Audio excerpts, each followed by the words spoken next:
you all should see a notification pop up that the meeting is starting. There's also transcription that has started.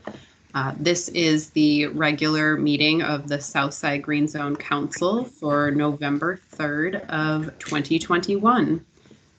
All right, take it away, Samara. Well, thanks, Kelly.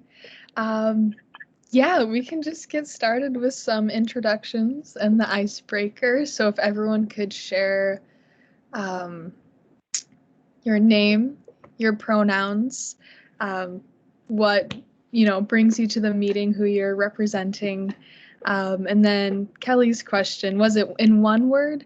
I think try to describe how you're feeling after the election, if you can. Kelly, are you cool with maybe going down a list? Cool. Yes. I'll start with the person who's joined by phone. Can you share your name, pronouns, and the answer to the icebreaker? Hi. Yeah, I think that's me. Can you hear me? Yes, go ahead. Okay. Hi. My name is Claire Borgser. My pronouns are she, her. I'm actually driving, which is why I'm by phone, so I'm going to pass off so I can focus on that, but I am here and I am listening, and it's nice to be here. Thanks, Claire. And I'm just going to go alphabetically down my list. So next I have Angie. This alphabetical thing always gets me. Hi, I'm Angie Timmons. I work for Hennepin County Environment and Energy. I'm here joining Chris and Christine to listen on the Natural Resources Strategic Plan. Did I say my pronouns are she, her, and one word. I'm glad I get to go first. Disappointed, I would say. Thanks, Angie. Cassie, you're next. All right, Cassandra Holmes, she, her, and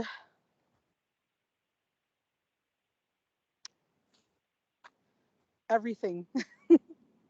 I'm feeling everything. Yes. All the emotions you can feel. So. Thank you, Cassie. Yep. Joel, can you go next?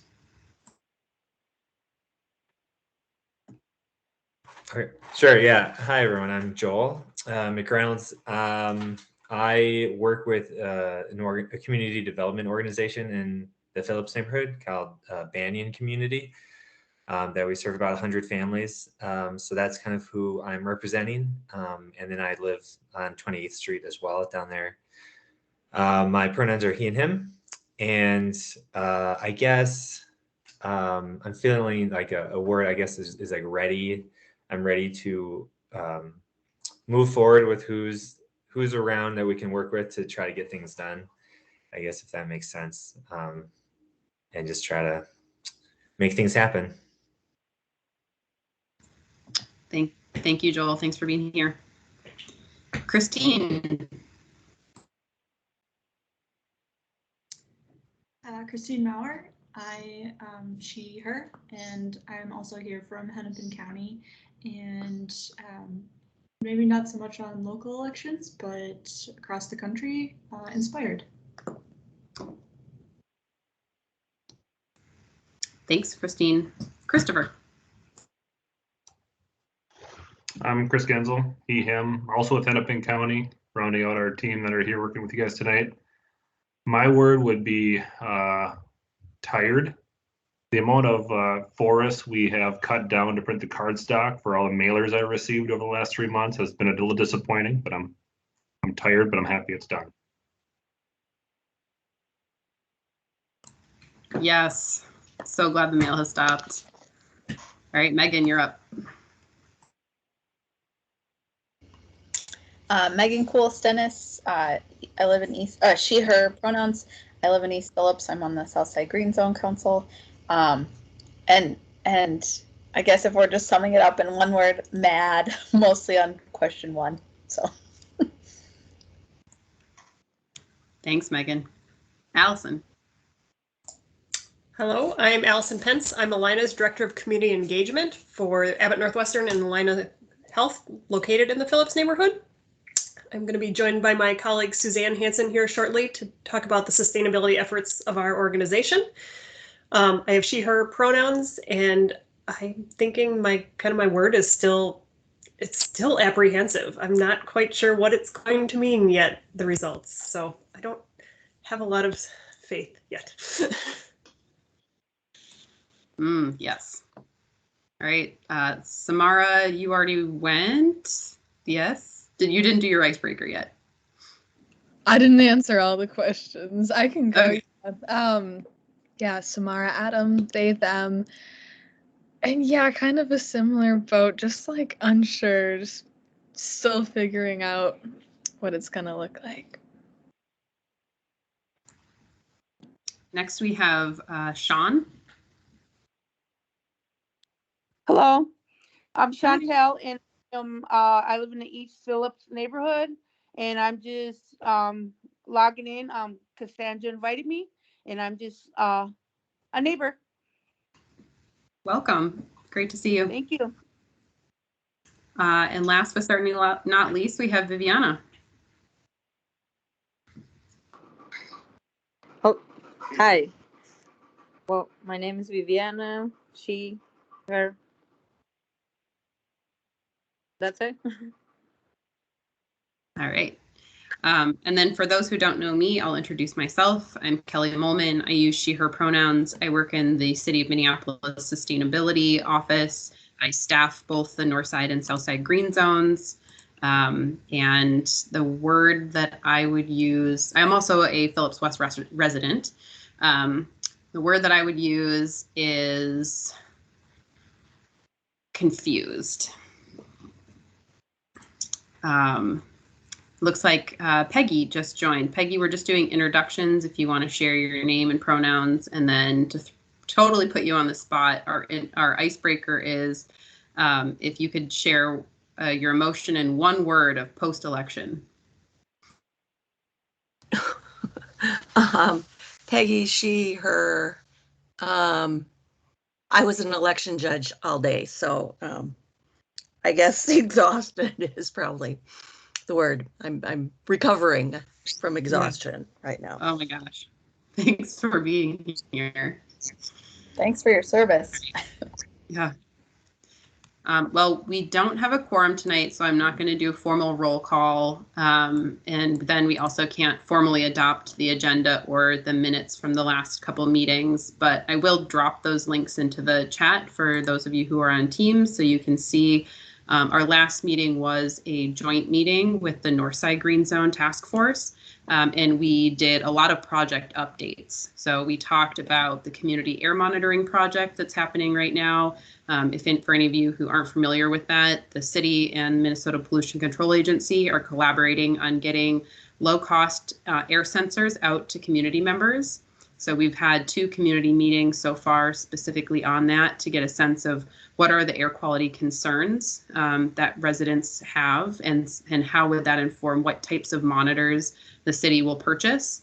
And we're now just figuring out who wants to host monitors, where they want to put them, and we'll be kind of moving forward with a plan for distribution and what the sort of data collection and support looks like after that. So it'll kind of probably more formally kick off with the actual monitors in early 2022, but we're doing a lot of planning right now. We also talked about the Green Zone Summit that we're organizing for spring of 2022. Again, this is a collaborative Northside, Southside Green Zone project. So we have, I think Karen, who's not on the call right now, has been part of that group for planning the event. Be an opportunity to connect not only Northside and Southside Green Zone, but other advisory committees at the city, like the Food Council or the Community Environmental Advisory Commission and others, as well as organizers and organizations doing environmental justice work outside of the city, because we're all working on very similar things and just want to make sure we're all connected and collaborating. Let's see. What else did we work on? We got some updates on other projects, one of the Northside Green Zone members is leading a billboards or advertising project. So over the next few months, we'll probably be working together with Northside Green Zone to come up with messagings and possible locations for Southside billboards if the Southside Green Zone's interested in that. And that's mostly to raise awareness, especially during COVID when it's not quite as safe to go door knocking or having in-person events and things like that. And yeah, I think that was most of what we talked about. So I think with that, I will hand it over to Samara, who can introduce our speakers. Yeah, thanks for the recap, Kelly. And cool, yeah, we can just jump into it. Yeah, the folks from Hennepin County, if y'all want to go ahead and get started on your presentation, that'd be great. Awesome. Thanks, Samara. I'm trying to share my screen here. And let's see if I can.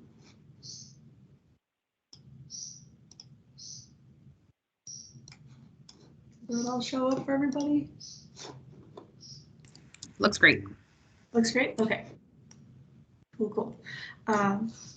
All right, well, first of all, thanks so much for inviting us to the Southside Green Zone Council meeting. We're really grateful for your time and hopefully some engagement and participation tonight in our work. Like I mentioned before, my name is Christine Maurer. I'm a senior ecologist with the Land and Water Unit in Environment and Energy at Hennepin County. And I'm joined here tonight by Chris Gunzel, who's a senior water resource ecologist in the Land and Water Unit, and Angie Tibbins, who is the supervisor for our education and outreach group. Tonight, we're really excited to share with you the work we are leading to update our natural resource strategic plan.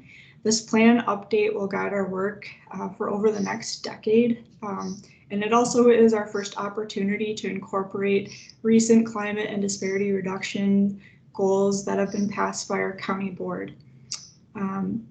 We are going to be sharing a lot with you for the next 15 minutes, some of which will include what the natural resources in Hennepin County are, what their values are to our communities, some of the work that we currently do to serve natural resources in the county, what our strategic plan is all about, how we are facilitating the update and outreach, some of our initial results of our phase 1 outreach efforts, and then also to engage with you on the things that you care about and hope to see from us in the future. So I've got a lot of ground to cover in a short amount of time. So we want to make sure that there's a lot of time for discussion. So if things get breezed over that you want a little more detail on, we're happy to dig into that more at the end as you would like to.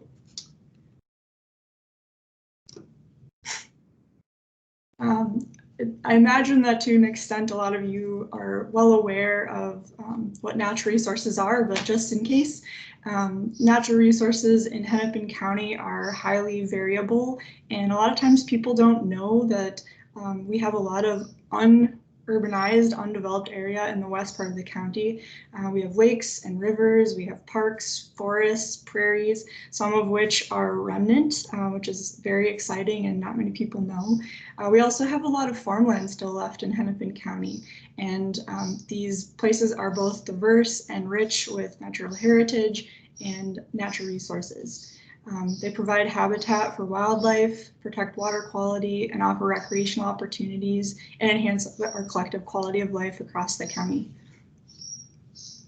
And also probably things that you guys already know, but natural resources are really important to our communities because they help to ensure healthy environments for not only us, but for future generations. They provide habitat for wildlife and diversity of our ecosystems. We have many rare plant communities and animal species that reside in Hennepin County, one of which is the rusty patch bumblebee, which has its major home ranges in the city of Minneapolis. So not only is habitat for rare features happening in some of our more pristine ecosystems, but also in our backyards. Natural resources help to preserve the natural characters of our communities and the rural characters of our communities, and they help to provide equitable access to recreation and food security, strengthen resiliency to environmental changes and natural disasters, which we are all well aware are happening more and more these days, and help to connect us to being better environmental stewards.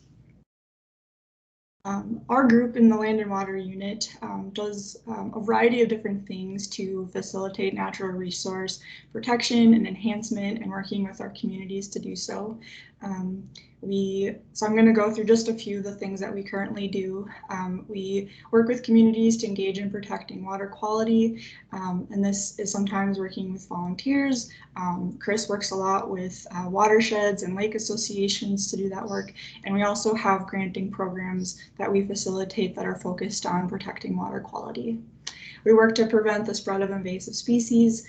This can be through things like CD3 stations that allow us to wash our boats and help to keep invasive species out of our lakes and other water bodies, and also work to help prevent the spread of invasive species through education and outreach, and working with our facilities to stop the spread along our roadways. We also work to protect our wetlands and natural areas. In some cases, this means working with willing landowners who want to keep those things natural forever by establishing things like conservation easements. But it also involves enforcing regulatory statutes to protect wetlands from things like filling and disturbance as a consequence of development or just accidental action. We also provide technical assistance and funding to landowners and also other groups like cities and nonprofits.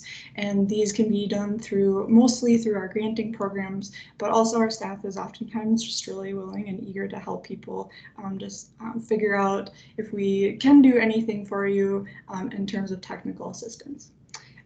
We have a robust group of foresters who are very eager to improve our tree canopy and are hitting the ground running to plant 1 million trees over the next decade or so.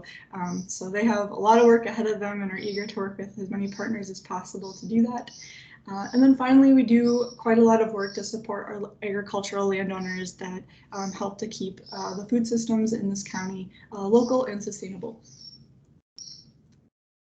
So what is the Natural Resource Strategic Plan? This plan is sort of the boundaries of the work we do in the Land and Water Unit. This plan sets the strategies and objectives for everything that we do and provides the basis of all of the programming that we currently have and would like to develop in the future. It not only provides us with the to-do list from day to day, but also allows us to set budgets and understand our needs going forward. And so we are very excited about the update process that we're engaging in right now. And like I mentioned, one of the most important parts of this new update to the plan is the incorporation of climate goals and disparity reduction initiatives. I think that's one more slide. Just to give a little bit of background and summary of kind of where we've been and where we're going with our plan update process. We spent the kind of spring, summer, really just kind of doing some internal work to figure out how we wanted to go about updating the plan and doing some backwards looking on what we could try to do better this time. We also spent a lot of time this summer talking to community groups and trusted messenger groups to try and understand the best ways to engage the public as we try to gather feedback on values and priorities from the public to incorporate into our plan. And right now we're just kind of starting that first blue arrow, winter of 2021 to 2022, where we're going to continue to engage in kind of our phase 1 outreach projects process through surveys and conversations like these, but we'll start to use the information that we've received to draft our initial goals and objectives, using our internal staff primarily to do that, but then also to be able to look at the information we've received from the public and other collaborations with partner agencies and staff. And going forward, we have a few other opportunities for engagement. The boxes that are in orange are places in which we plan to reach back out to the community for feedback. So once we kind of get through this drafting of goals and objectives for the plan, we're going to stop and do additional surveys and additional communication with the public and other partners to make sure that we got it right.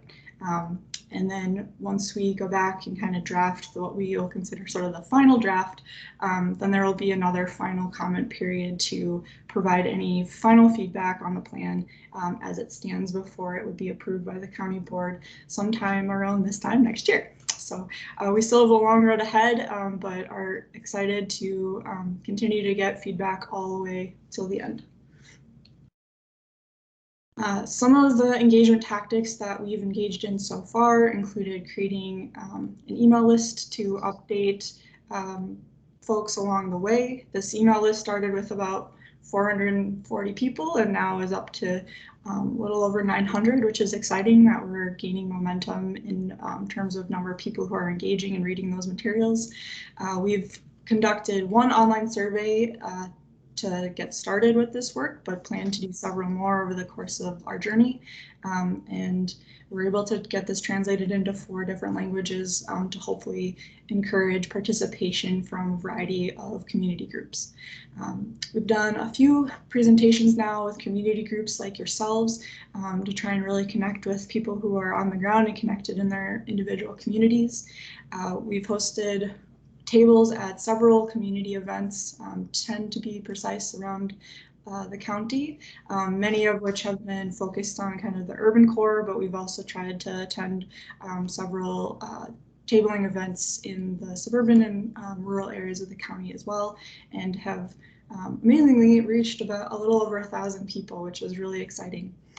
We've also done website and social media posting, which we don't have data on yet to see how many people are being engaged through those mechanisms, but hopefully they're also reaching another demographic of people, and have been working a lot internally with our own staff to reflect on the existing plan through small groups and meetings as a larger team as well.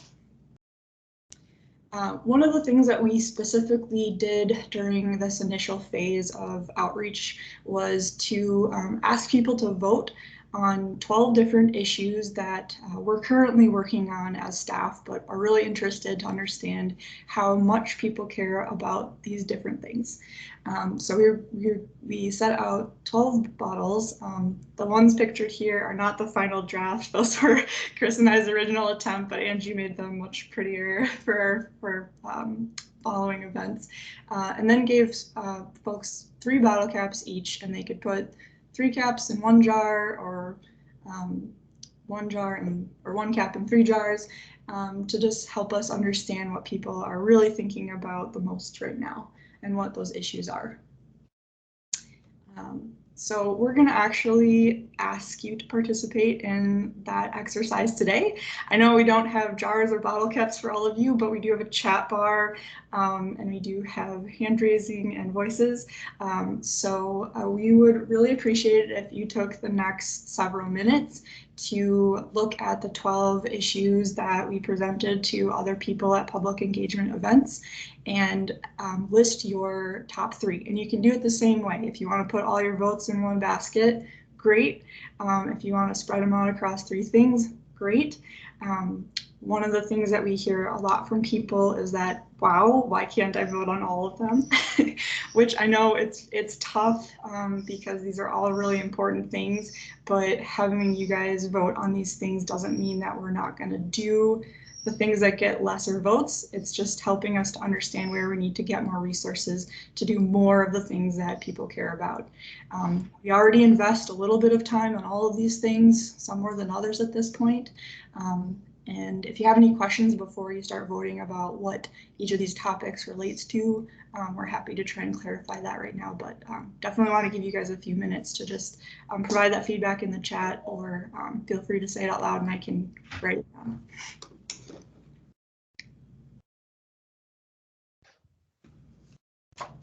Will you say again, how many votes do we get? 3. So you get to, I'm sorry, I'm driving right now. I won't be able to participate. That's okay. Thanks for listening.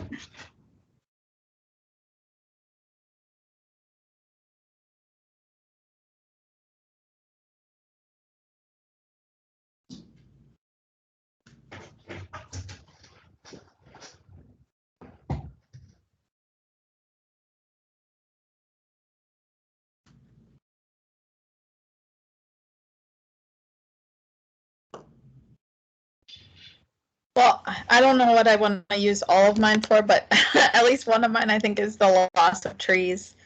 That's very concerning to me. And so it feels a little bit like also including destructive pests as that as well. But I think there's a real opportunity, I think, too, with a loss of trees to make sure we're planting usable ones, I guess. Not trees obviously have awesome value, but like there's some really great resources that we can get from trees, fruit, nuts, maple syrup, things like that. So I would just encourage a promotion of those when you replant.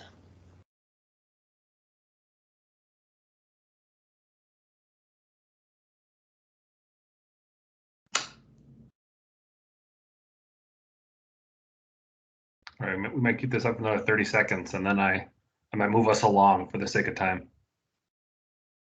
Yeah, and you guys can continue to plug in your answers as you're listening, and we can also kind of pull this conversation to the end as well, but definitely wanted at least to introduce the topic before we get too far. So.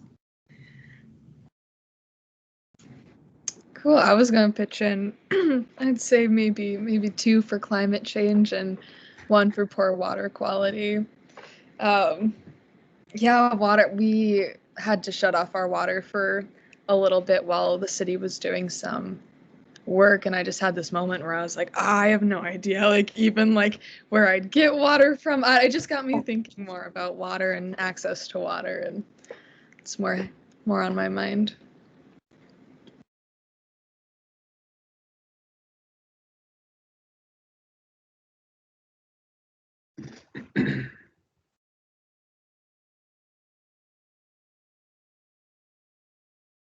All right, any other thoughts on these issues and what you think are most critical?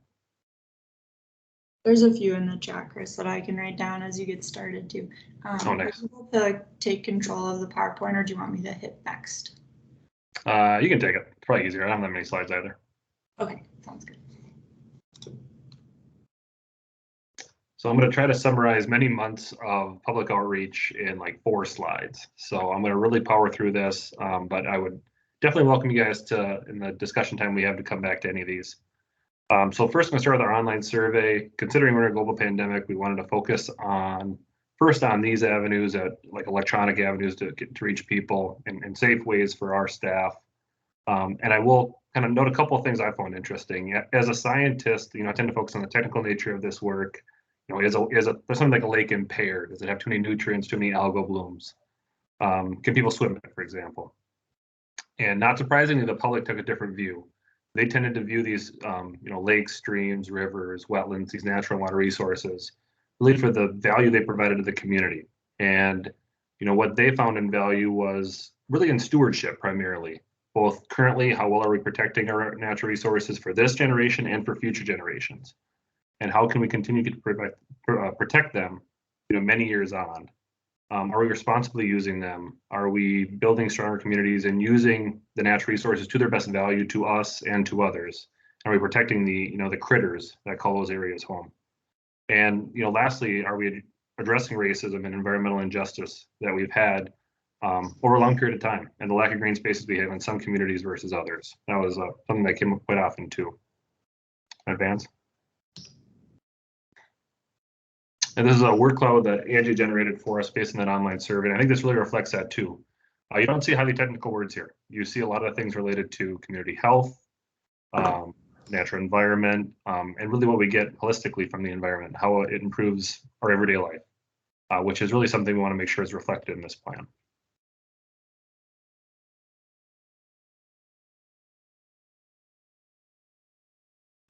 And as we kind of summarize the survey results, we reached about 260 folks through this initial survey. What we found, we dug into the data, was that it really hit a certain group of folks, a certain demographic. It tended to be biased towards our suburban communities, our urban communities, and our predominantly white and female communities. And in that way, we really wanted to reach a broader and more diverse audience. You know, as you can see on the top right there, only about 3.5% of the folks that we reached were from communities of color. And we wanted to, that's what, I think 10% of what we actually have in this county now, based on the 2020 census results. So when we decided to do in-person events, we wanted to really focus on working in areas and communities where we know we get that audience that we needed to hear from. And the results I'll show here, we were able to reach, based on anecdotal evidence from these events, about 25 to 30% of the folks that attended on average were folks of color. So I think we were much closer to that goal through that work. And these events occurred through July through October of the data that we have here. So largely within the pandemic, some were masked, some were unmasked. So it was interesting for engagement and how things went, but I think overall it was successful. So we have two tables here. I'll focus on the one on the left to start. And these are the same issues that we just had you guys look at.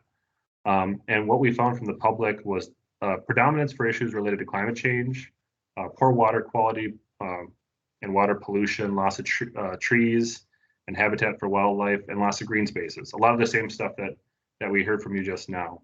But interestingly, when we aggregated across issues, so we look at the ones on the left, poor water quality and water pollution are quite similar. Things like aquatic invasive species and destructive pests are pretty similar. First related to water resource challenges, the latter group related to invasive plants and animals. So when we grouped these, we found that there actually wasn't that big a difference across these issues. Water-related challenges, loss of habitat, rose to the top above climate change, but there really wasn't one that was far and away a bigger issue, which I think reflects a lot of what we're seeing and talking with folks is the breadth of challenges that we're facing are huge, and there are many. And that means we have to have a plan that addresses a lot of different issues, which is going to be a challenge for us. But I think through this public engagement, we really came to realize that we have to make sure that this plan is far more comprehensive than our last. Christina mentioned a lot of the new initiatives the county has related to climate action. We have our first climate action plan that we completed on Earth Day this year. That has a lot of goals related to a lot of the issues we talked about, and disparity reductions. Those weren't covered in our last plan. So that's something that we're looking forward to tackling for the first time in this new plan. And that's all we have so far. We're really interested in discussing this more, but for the sake of setting the scene for discussion, we wanted to leave it there. So with that, I'll pause for any questions. And hopefully we'll have time for those, Kelly.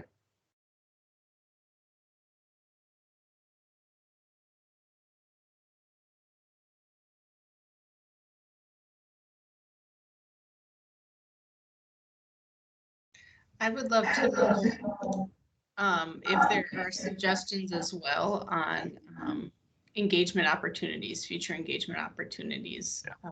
What do you think is important to us as we continue on with the plan? Maybe specifically, how does this group want to stay engaged?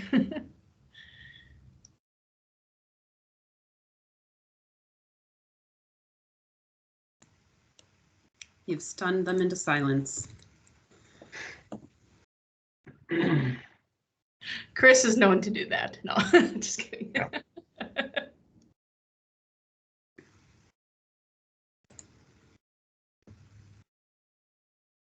Is this for like plans around the community around here where you guys are located? Is that the kind of, I don't know, maybe I'm confused and hear everything? Or is this just like all over? Or? So this will cover the entire Hennepin County. So it's all 1.4 million residents, about a quarter of the Minnesota population is all within our county. So it's very broad, covering several dozen cities. But Minneapolis is obviously our biggest city and one we want to make sure we cover in great detail.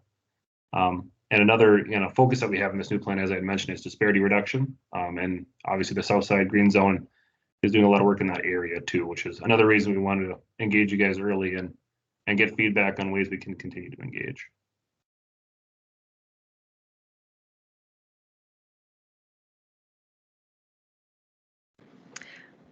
I mean, I think I help plan the agendas, and I think we definitely would be down to have y'all come back for future meetings if you have updates or more specific questions.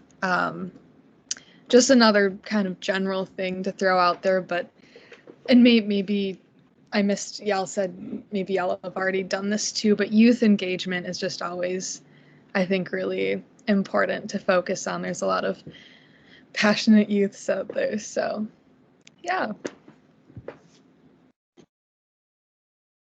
And so far, at least the ones I've been involved in, we had one in Medina that was a youth and family focused event, and then we also tabled at the U of M Sustainability Fair. And that was a fun event and a fun chance to meet folks who wouldn't normally meet at a lot of the events we go to, and to hear that was climate change dominated. That conversation was very much focused on climate change, which was a very fun conversation to have.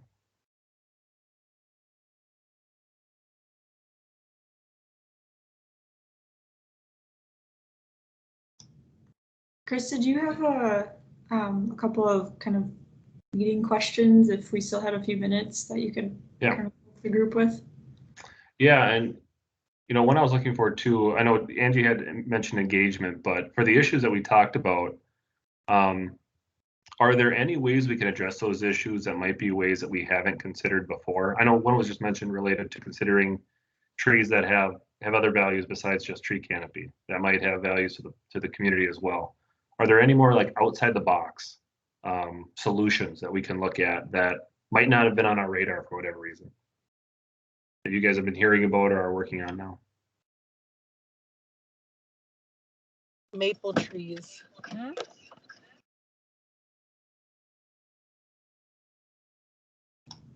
Just in general, maple trees, native maple trees, specific varieties of maple trees. Maple trees teach people how to tap, how to get maple.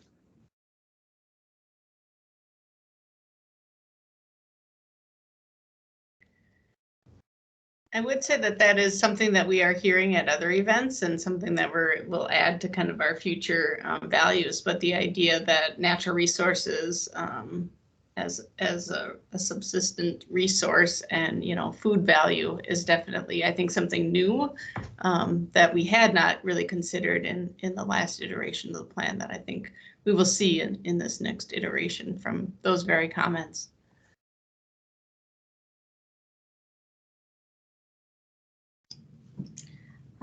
Kind of related to that, we have several people on our staff who are agricultural specialists, and I think when usually I say that word, what comes to mind is like big row crop farms, but that's not the limits of their job.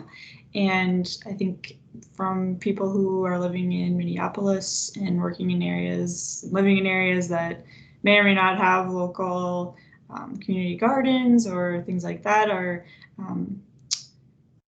there issues or topics surrounding food security or opportunities for community gardening or support for community gardening or things like that that you could see being beneficial from having county support? Is that an issue that you feel like you hear from your communities? I think we've noticed there are a lot of folks who have been pursuing and starting community gardens, especially since COVID. And so a lot of people who, could use more resources, but who are in the community, know the community's needs more. Support and resources for that would be a great thing. Mm-hmm. And maybe it's worth reaching out to the food council. I don't know of any specifics, but Kelly, I guess I don't know what their specific name is, but whatever the food advisory group is, they might be a good food council, good group to tap into that particularly. And Samara and Megan, have you been noticing, what types of properties those are popping up on? Are they city owned? Are they county owned? Or are they private? Or all the above? Are you talking about community gardens in particular?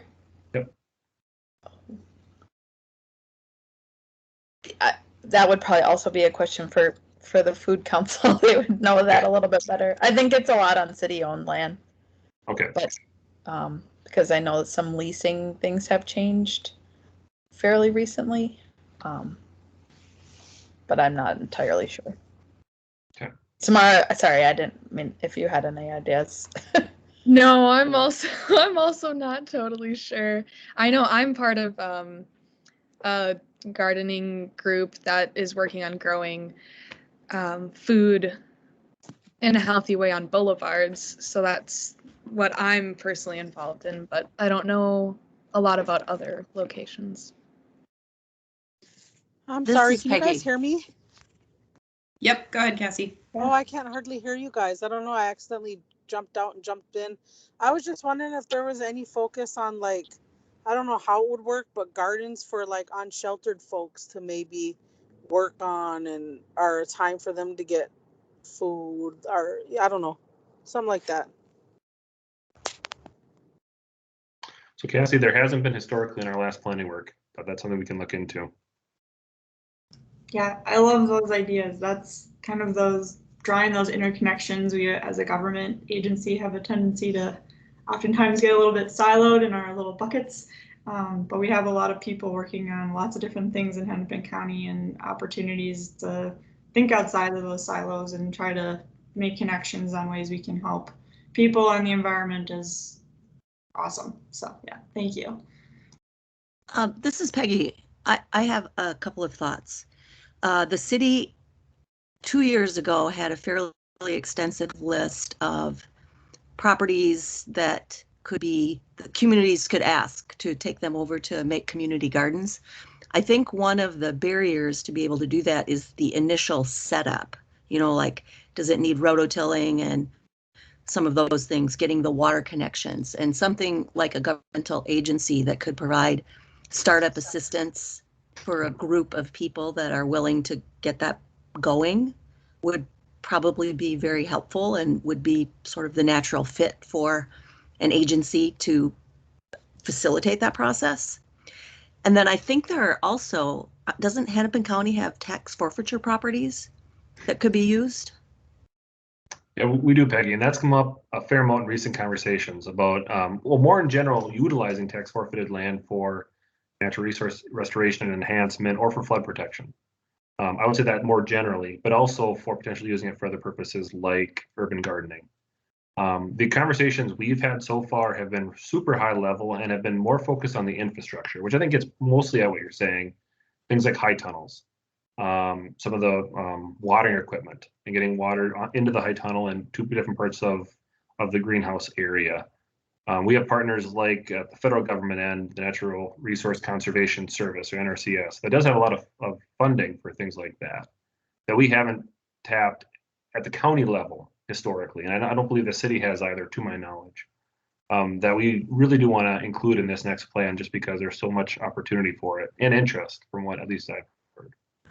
Well, and especially with that conservation core that's been talked about as part of the next infrastructure plan from the feds. Yep.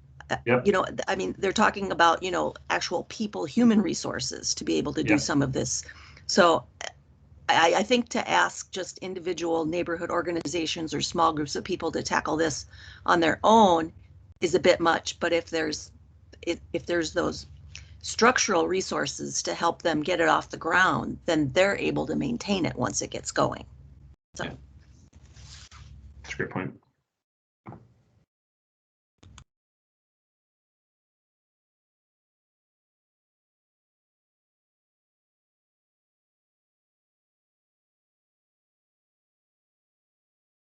Any other thoughts or comments? Anything about water? That was another thing that came up quite a lot in the list of things that you all provided to us tonight. It was really, pretty heavy on climate, water, and trees.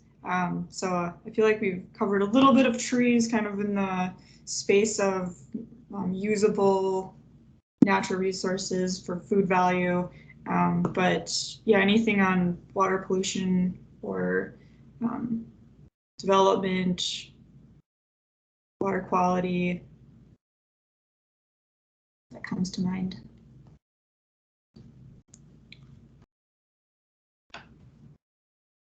I mean, when I said water pollution, I'm still very concerned about the salt issue. And I don't know what all you would do about that, but that's where that came from. And in terms of what we've done, we hope to initiate a chloride initiative at the county level, working with some of our watershed organizations. So that in this area would include Minneapolis Creek Watershed District and the Mississippi West Management Organization. Yeah, there we go, MWMO. I'll go with the acronym. Working with them to develop an initiative to work with private property managers and other private citizens to help manage how much salt they apply. Based on the research, we were finding that was honestly the biggest, most cost benefit. They tended to be the biggest over appliers just because of the health concern of it. You know, you want to over apply salt to make sure that your sidewalks are safe, but you end up over applying by way too much. So that was our most recent work in that area. And then working with our transportation group to reduce the amount of salt they apply and work towards brining and better preparing the road surface for when snowstorms come.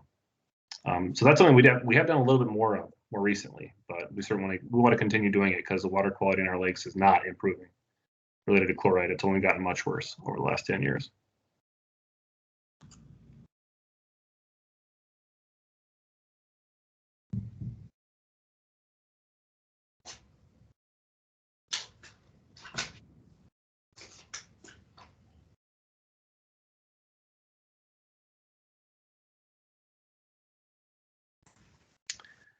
And on trees, since that had And come I'd up be too, we happy actually to, if folks think about things. Yeah, I was just gonna say, I noticed, I think we're about 5 minutes over our allotted time, so I don't wanna overrun too much here, but just really appreciate all of the feedback you were willing to provide tonight, and please think about these things, and we'd be eager to get continuing feedback or emails from you as you think of bright ideas, as people who are on the ground in your communities intimately connecting with these issues, and would really appreciate to come back when we have drafted goals and objectives so that you have maybe more concrete things to respond to or to provide ideas related to kind of actions that could be applied to those things. But really appreciate your time and letting us introduce the effort to you, where we're planning to go, and yeah, excited to hopefully talk with you all again in a few months.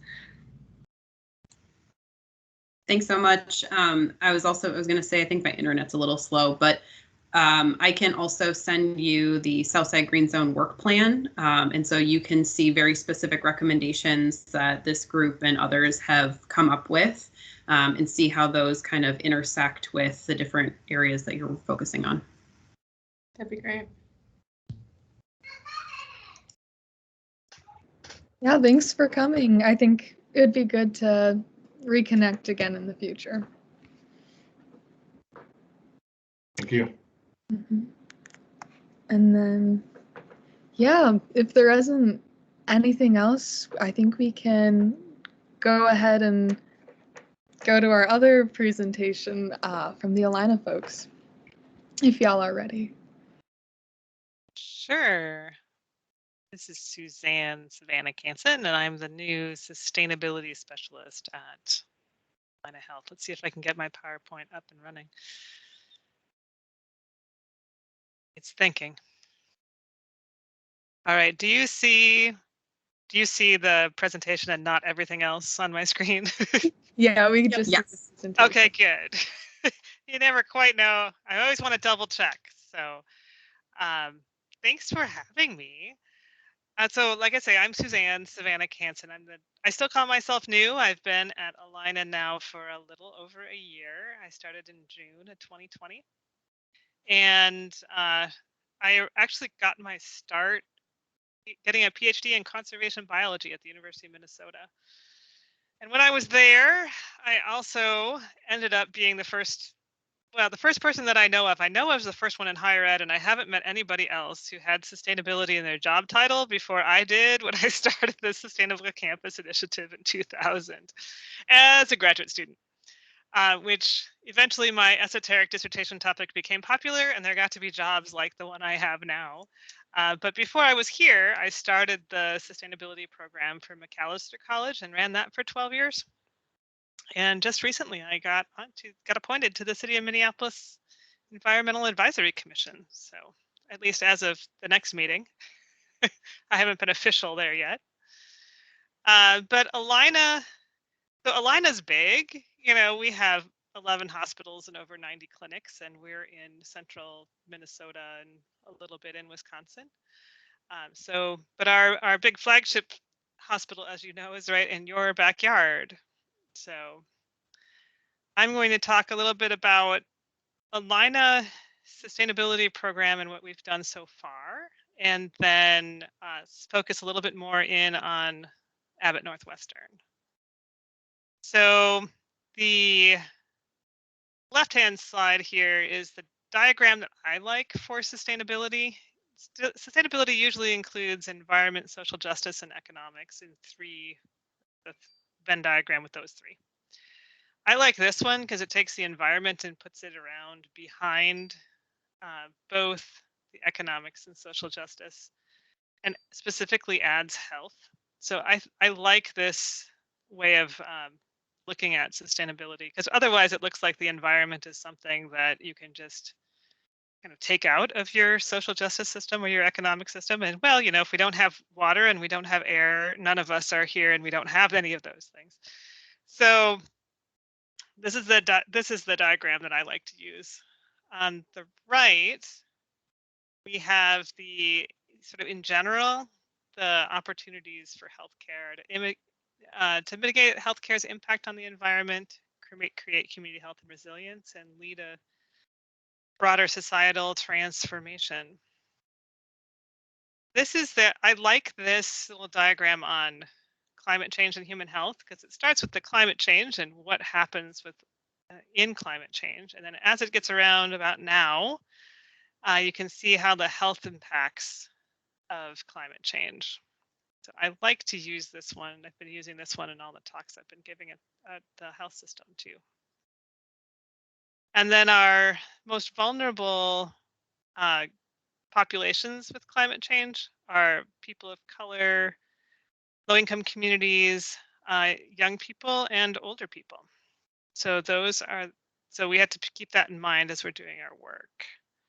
So when we look at Alina, and this is the whole system, all 11 hospitals and 90 clinics. And if we look at our energy use, these are 2019 numbers. So, you know, 181 million kilowatts of electricity and 10 million therms of gas costs us $21 million.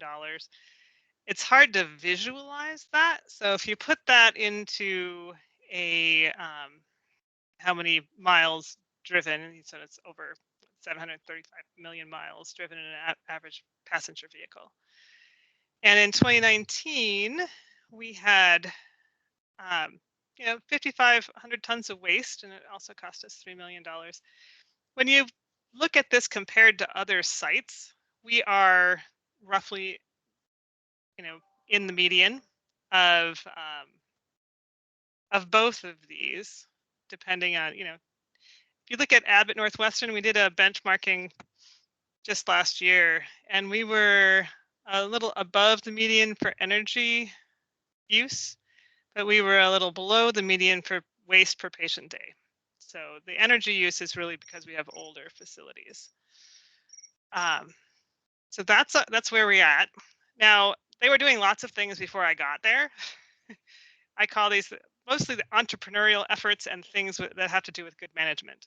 So our facilities staff has been working on energy efficiency for years. I pulled the numbers from 2014 to 2020, and across the system, they saved $7 million from that time from putting in energy efficiency projects. And the graph there on the bottom is pulled from Excel Energy, and that's the rebates and annual cost savings for the projects during that time. And I pulled some of our numbers. We saved 26,000 trees by recycling from all of our shredded paper. we've had a hazardous waste green team that's been doing work for a long time. And they are the system-wide group that got reusable sharps containers in all of our facilities. They did the whole styrofoam reduction piece, so we no longer use styrofoam. And they started blue wrap recycling. Blue wrap is what they wrap sterile instruments in the operating room for. So we had a lot of projects going on, but we just didn't have a comprehensive program to work with that. So I was hired in 2020 in June, and pretty early I ended up in a meet and greet with a president of Abbott Northwestern, and she's like, "We want a sustainability cost savings plan, and we have a goal of saving $1 million."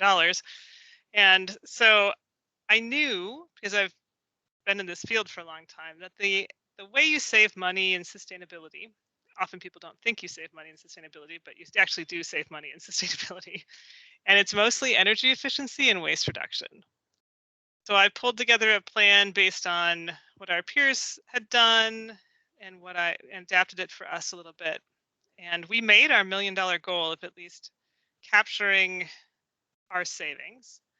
So half of that was from energy reduction, and the other half was basically waste reduction. Reprocessing is reprocess one-use devices and re-sterilize them and send them off to another company.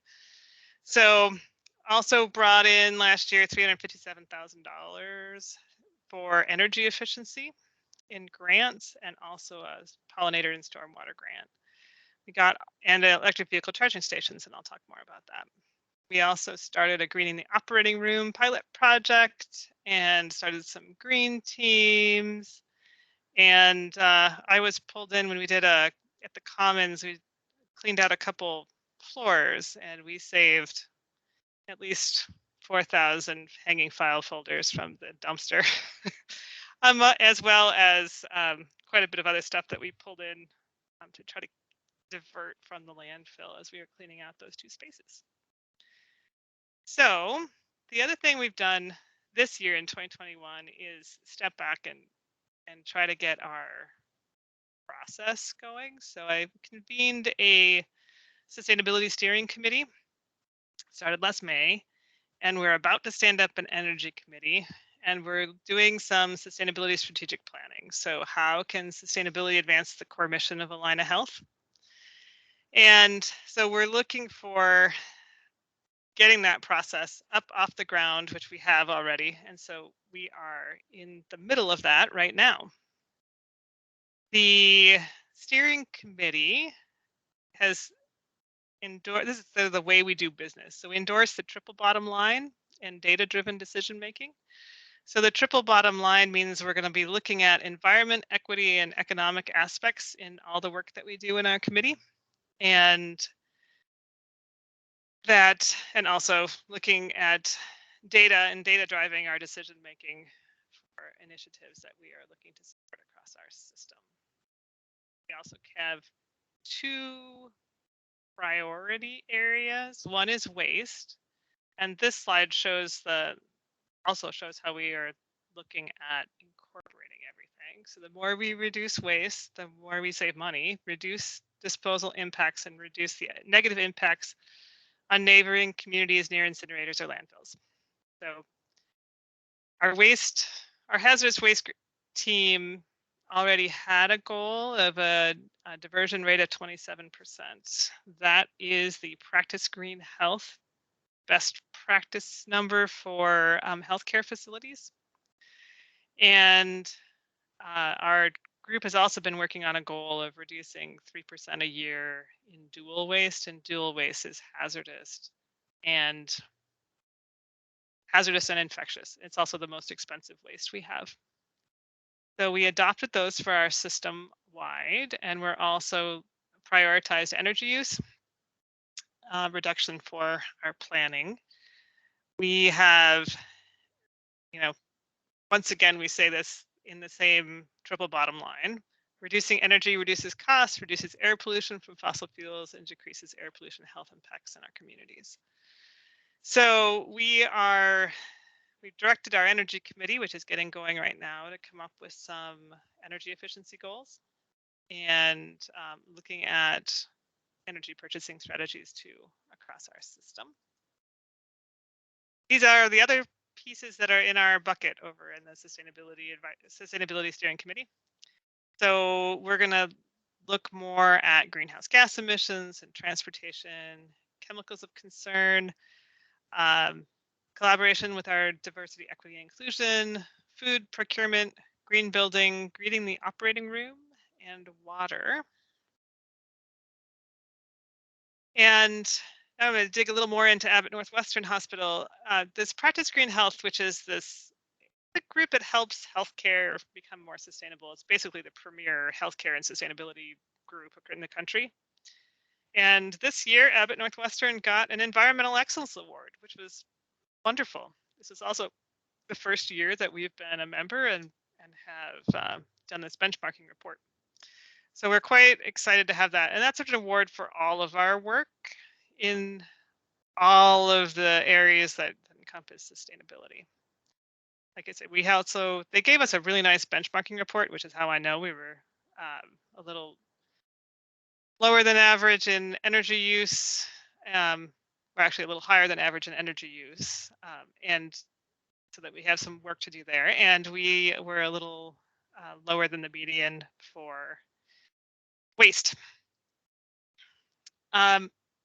So at Abbott Northwestern this last year, we put in $312,000 in LED lights in our common areas and our hallways.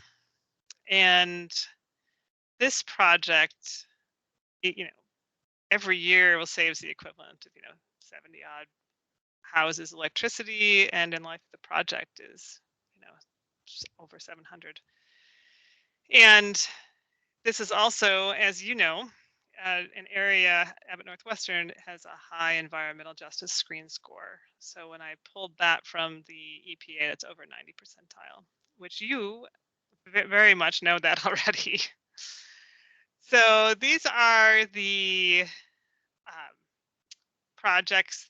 This is another one, a project that shows you more of what we did for those LED lights. And we're looking at an 80 to 90% reduction in our energy use from that project, which is really fantastic.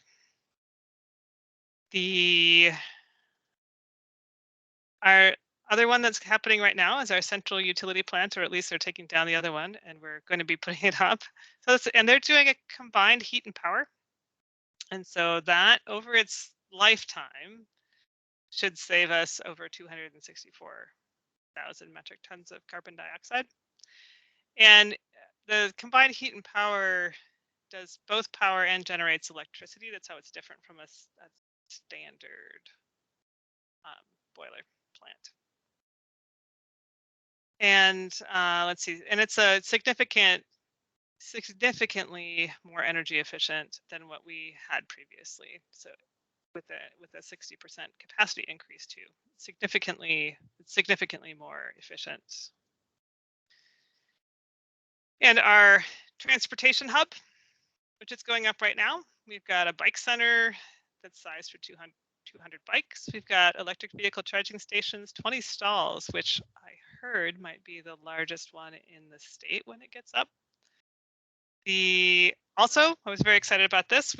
I was able to do the matchmaking to get us connected to get a pollinator and stormwater grant for the slope going down to Midtown Greenway. So we changed what the original design was for that. And we are putting on a community solar garden roof on that parking ramp. 1 megawatt would provide electricity to 250 homes. So that's a community solar piece. We're working with Cooperative Energy Futures to offer that out to community members. We have a new goal system-wide for getting 15% diverse suppliers and contractors for our big building projects. And this one shows that we're above that for the transportation hub. The cup is just getting started, so we're below that right now, but we haven't done much except demolition.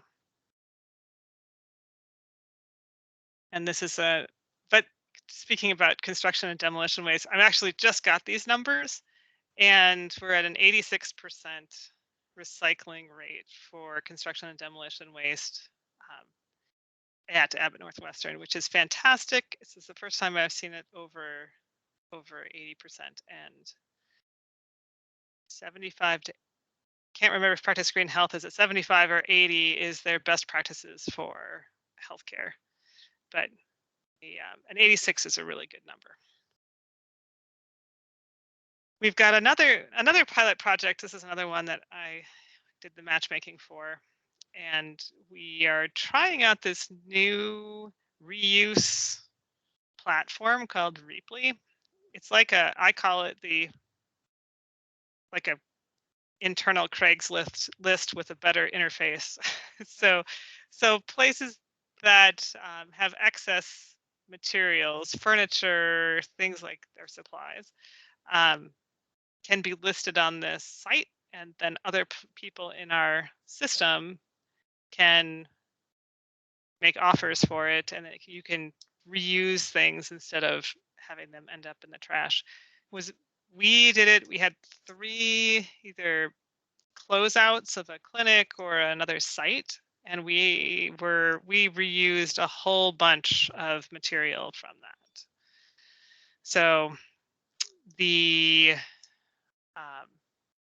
and this is on the right hand side, the guy who started this in Chicago is a African American fellow. He's the owner of the company, and it's a startup that's been doing some really great work. So we're piloting this for like 6 months and see how it goes. But I'm very excited about this. Another one that we have done is we started a greening the operating room pilot project at Abbott, and operating rooms are really energy and waste intensive, and so they have a lot of potential for sustainability. So we started a greening the operating room project. We found out that we had done some projects previously that were sustainability related but weren't part of that original pilot. But we reduced our greenhouse gas emissions from our anesthetic gases by switching away from an anesthetic gas called desflurane, and we reduced our greenhouse gas emissions from anesthetic gases by over 60%. In fact, it was so high that the Practice Green Health data, and you put your data into this thing, they sent me that thing saying, "Are you sure that that's right? Because that's really high." So, but it was correct. We had switched away from this anesthetic gas called desflurane, and it is expensive and very greenhouse gas emissions heavy. So that was a great thing that we'd done. We also had done LED lighting.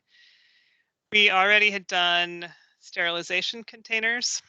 So we reduce our amount of blue wrap, but we started looking at what they call a custom packs, which is a set of instruments and supplies that they use in the operating room. And so our staff went through and checked to see which things they weren't using very often. So they'll save a few $1,000s every year on just making sure they have what they really need in those packs.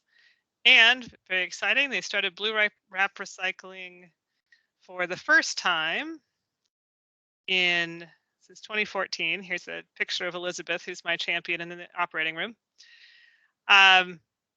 They started recycling blue wrap for the first time since 2014. So far, we've diverted 780 pounds of trash. And by starting this, we also have gotten some other sites across the system to start recycling their blue wrap too. It all goes to a company called Merrick, which works with developmentally delayed people on job skills. And so it's both a nonprofit that works with job skills for people, and it also gets a waste stream out of diverted from the landfill or an incinerator. So the next things that we are going to be doing we're working on goals right now, system-wide goals. We're working with energy, both the projects that we have coming up with the cup, and what we also have with the finishing up our energy project there with the LED lights. We're going to continue with our waste projects with Reaply, expanding our Blue Rep. We've got of course, my thing is now so small that I can't read my thing on my own thing. So let's see if I can get this bigger. So, and we're going to be keeping going with our greening the operating room pilot project. And one thing I'm really quite excited about is this landscaping, both the grant that we're working on, but also we started a sustainable landscaping master plan at Abbott, which is not done yet, but it will be sometime soon, the end of this year, beginning of next year. And that's one that that would be an interesting one for you guys to hear about once we finish it. And we've also have our transportation projects coming up too, especially with the transportation hub. So I will open it for questions.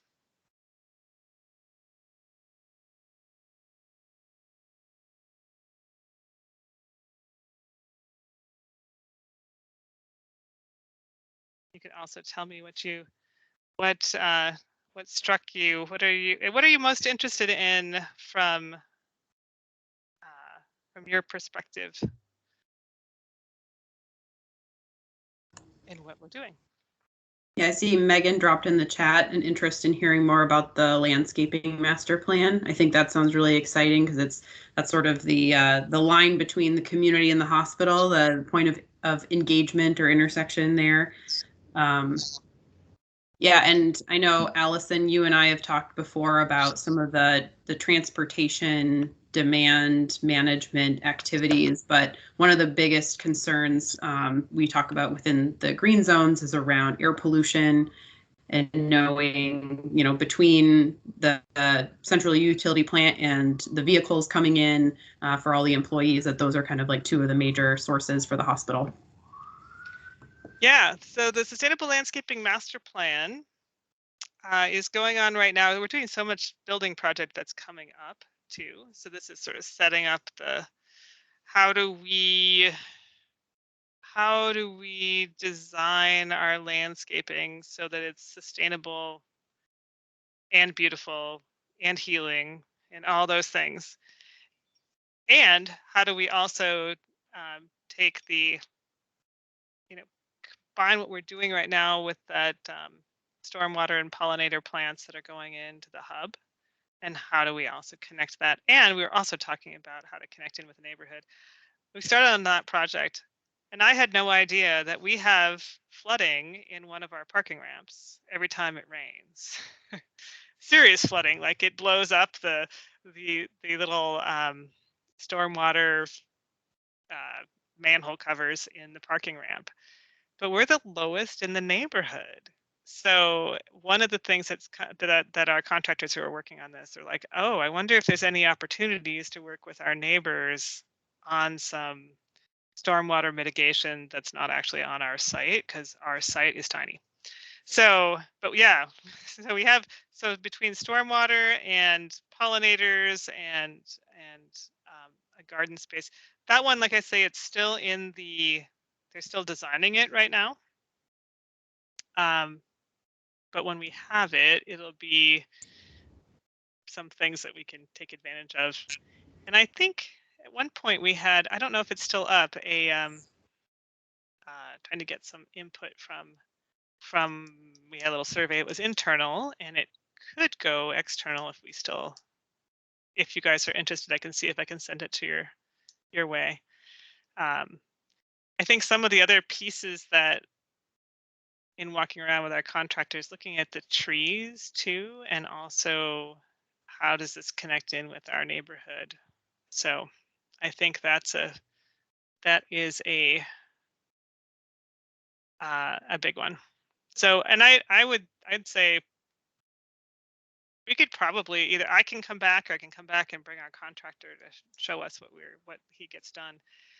I used to be at McAllister and we had done a sustainable landscaping master plan there. So I kind of modeled on that. This one's a little different because of what we're going through with new building projects.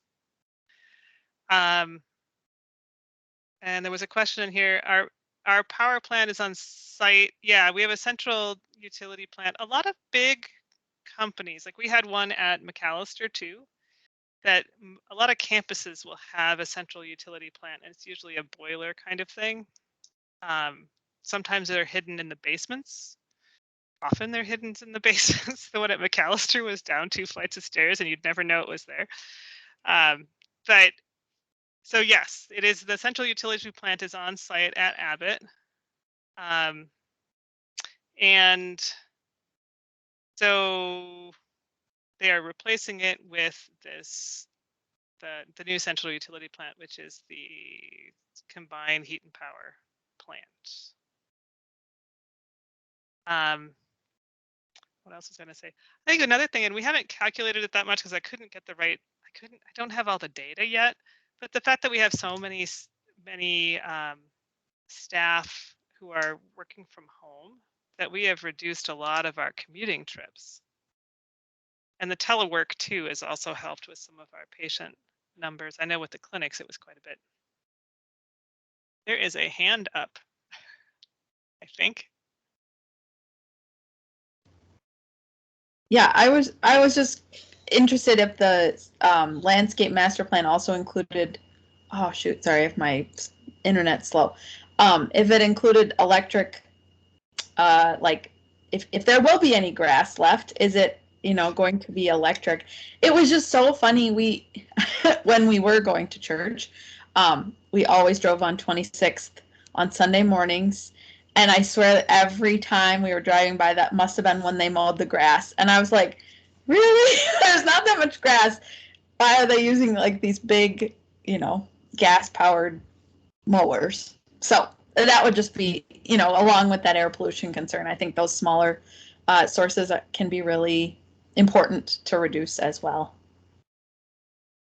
That's a good question. I can ask them if they've included that. I know that there was some funding out, because we were looking at this at my last job, at trying to get some electric lawn care stuff instead of the gas powered. And there was, at that time, there was just beginning to get to be some electric commercially available for commercial applications instead of the ones for households. And there was beginning to be some. So I'll have to ask about that. I actually don't know if that's included in the system or not. And I know we have some groundskeepers. I don't know if we own our equipment or if we contract that out, but that is actually a good question. I'm hoping that our sustainable landscaping master plan also then piques some interest among the rest of our system of our 90 clinics and our 11 hospitals. Because I think our landscaping is one that has a lot of opportunities.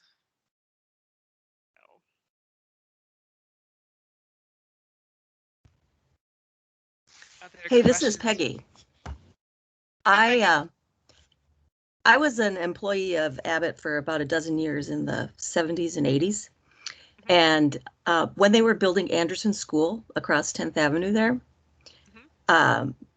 they managed, I think it's probably construction debris, but it managed to plug up the storm sewers. And then we had a once in a century rain, which is now much more common, and it completely flooded 10th Avenue where my car was parked, and it went floating down the street. Oh no. So there, that whole area there, not just your parking lot, I think is problematic in terms of its level and stuff like that. And I'm wondering if you can't work with the park board. I think there were planned renovations at Stewart Park, and I don't know if they're already underway, but I also did some training as a master water steward. I wasn't able to complete it, but I'm thinking about the use of cisterns and things like that so that you can capture all of that stormwater underground and then reuse it and or treat it before it leaves to go somewhere else. And then you probably know this, but Lake Hiawatha in South Minneapolis there gets all of the stormwater runoff, the storm drain stuff that doesn't go to the Mississippi into Lake Hiawatha. And it's become a huge problem, and it's been a big discussion in terms of how they're going to mitigate the problems with that. And I just think that this might be a golden opportunity to mitigate a lot of what's happening from South Minneapolis. And then I also just think that's super great that you're doing the solar garden and providing that as a service to the community, particularly because it's low income. And I think the more you can do that, the better. And go for it, please. Thank you. Yay. Yeah, we ended up choosing Cooperative Energy Futures to work on that because they had such a history of working with communities and have a focus on low-income communities too. So yeah, I think and if you guys don't know too, in where you're working, the watershed district had some money. So we got a grant from the watershed district to do the pollinator and stormwater grant, or stormwater landscaping that's on the hub down to the greenway. So there is some money out there for stormwater projects, and both for there's planning money and then there's implementation money. There's some education money too. So there's a fair amount of work to be done in that area.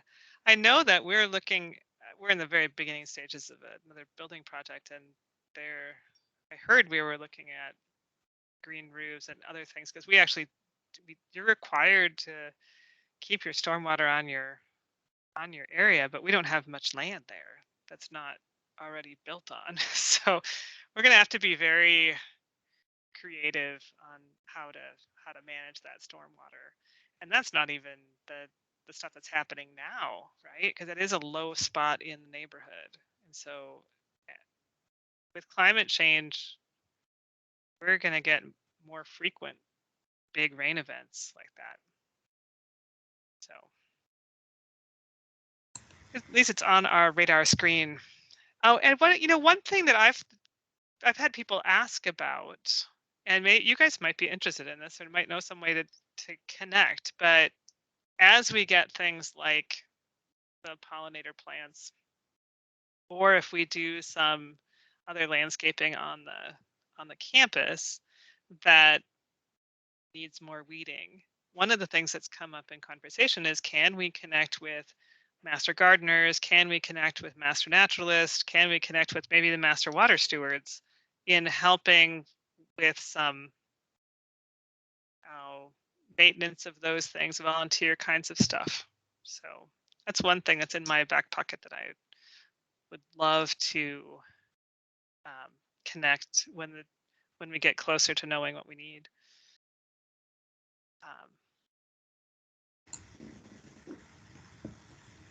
I think we're right around time. Are there any other questions for Suzanne or Allison right now? I think, yeah, we definitely love follow up on the sustainable landscaping. Yeah, I think that would be a good one.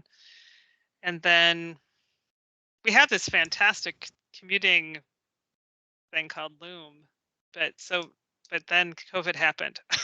So we're still trying to figure out what's going to happen with all of that. Yep. But it's sitting there in the wings for us to use. So.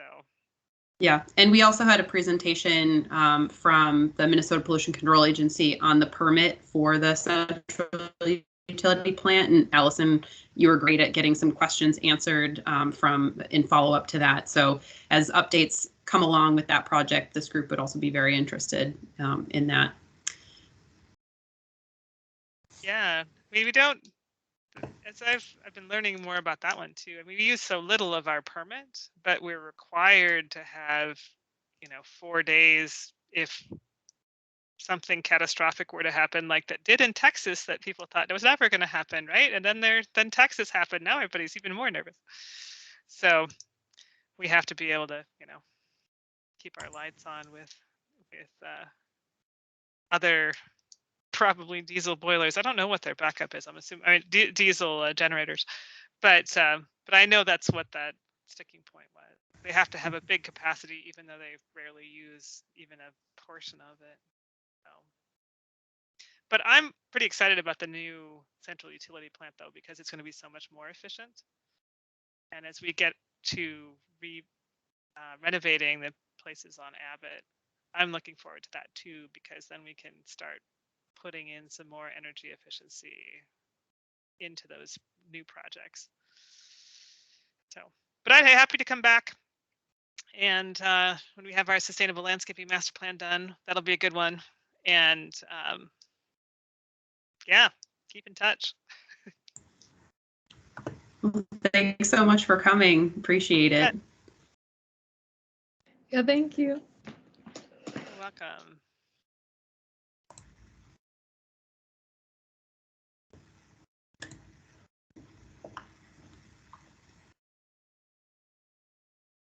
So in terms of next steps, I think some green updates, which I don't know that we need to go into much of the details on. If people read the notes from the joint meeting, I think you'll get pretty caught up. If you are, I guess the one thing I'll say, if anyone is interested in an air monitor and hasn't already talked to me about that or submitted their interest, definitely do so. You can just send me an email and say how many air sensors you want, where would the location or locations plural would be, like how long would you be willing to monitor or collect the data, have it up, basically, and generally what air quality concerns do you have there, which will help inform which monitor we would, or which air sensor we would give you. But while in our remaining few minutes, I did want to share that the Northside Green Zone Task Force is going to be voting on a letter at their next meeting next Tuesday to put forward a request to City Council for a budget allocation for 2022. So the mayor did not include anything for the green zones. In the proposed budget right now, the City Council has been hearing presentations from different departments and has essentially the next month to consider public feedback, put in their changes and adopt them. So the Northside Green Zone has drafted some language. 3 of the members of their leadership team, they're going to bring that to their meeting next Tuesday to vote on, submit it as a group, and then may also modify the letter to send as individuals to their individual council members. So we don't have a quorum here tonight. We can't vote on it, but I thought I could just quickly go over the letter, and I can share a version of it with all of you to consider sort of as a template if you want to submit a version of it to your council member yourself. So let me find the letter.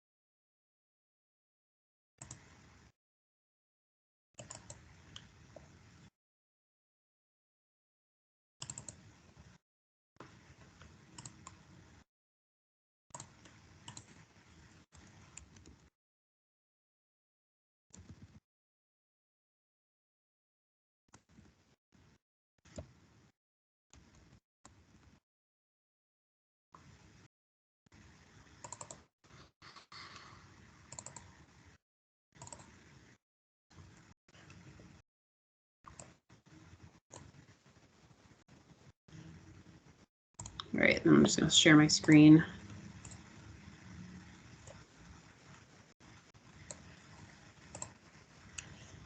So again, this is written from the perspective of the Northside Green Zone Task Force, so we could change the language here. But so as members, and you could say as a member of the Southside Green Zone Council, I'm writing to request support and funding for the green zones. Past funds, which have included state foundations and city general funds, have been used to hire women and BIPOC consultants, provide stipends to residents, provide food at meetings, fund initiatives led by and benefiting BIPOC residents, artists, small businesses, or organizations.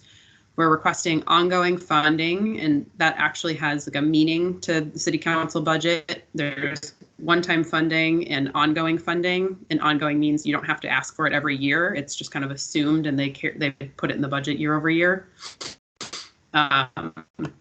So requesting ongoing funding for the Green Zone Initiative, specifically $125,000 per year for each green zones. The fund would be to support current initiatives led by and benefiting BIPOC residents, artists, small businesses, hire women BIPOC consultants to advance Green Zone work plan goals, implement new programs and projects identified in the work plan, and identify barriers to reaching the goals outlined in the work plans. Since before the city became engaged in policymaking, this work was being led by community members. This work continues to be led by the community through the advisory committees. We're asking the city to invest in building a pathway to a long-term structure by providing ongoing funds and institutionalizing the green zones in city programs and policies so that we can have a safer and healthier city. So again, I will share this with all of you as a follow-up. And I will also share the dates for the upcoming public hearings, which I have here. So November 16th is the first public hearing on the budget. That's at 1:30 p.m. December 1st is the second one. That's at 6:05 p.m. And then the final one is December 8th. I think by December 8th, the city council's basically made all their decisions. So it's really the first one is key, but the first two are the ones where you can actually influence the decision making. So yeah, I'll follow up with that information. If you are interested and able to attend the budget hearing, you can sign up and get, I think it's a minute or two of time to speak. And then you can just share, you could share a snippet from the letter, whatever you wanted, or just send an email to your council member. Kelly, would it, I know we don't have quorum to vote on anything, but would it be helpful if we, I guess, individual Southside Green Zone members also added our names to the Northside's letter that they're submitting to the city council, or would that not be as impactful? I think because the Southside can't vote on it, I think it's just easier to just send them as individuals. And honestly, the more, like, the number of times a council member is contacted about something, like, that's helps influence them as well. So I don't think it would add substantially more to sign on to the Northside letter, but I think it would benefit it to send an individual notification to your council member.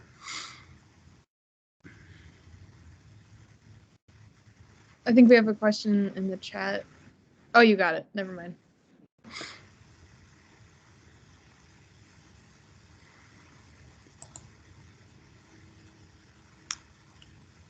But otherwise, I think that's our agenda for this evening. Was there anything, I don't know, Peggy, Megan, Samara, Joel, any issues coming up in the community that you want to bring forward for the green zones to chew on?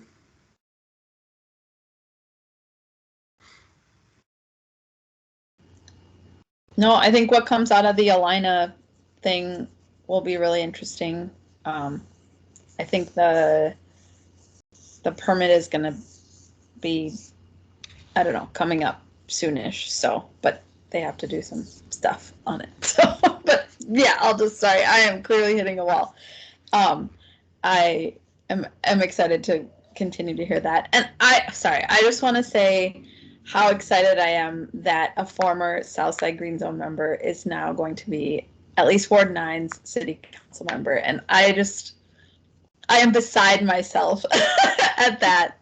So I just want to, I don't know if we can put that in the notes or something that we're really excited, but here, I guess I'm voicing it on on the recorded meeting. But so I think that is just like so exciting, and I'm so excited for him, and I'm so excited for us. So Agreed. Yeah, also agreed.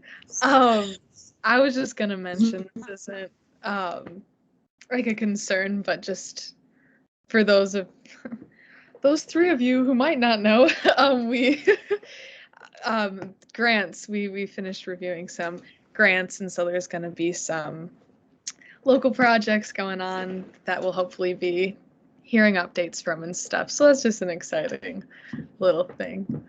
Yes. Yeah. We should be able to announce all those by our December meeting. We're in the process of notifying those who are going to be awarded, and then we've got to go through all the steps of like actually getting the money. I won't be here for the December meeting, so make Okay. sure to send an email or something. You're leaving us? Yeah, I'm going on a little family trip down to Austin, Texas. My cousin's getting married, so. Oh, nice. That'll be fun.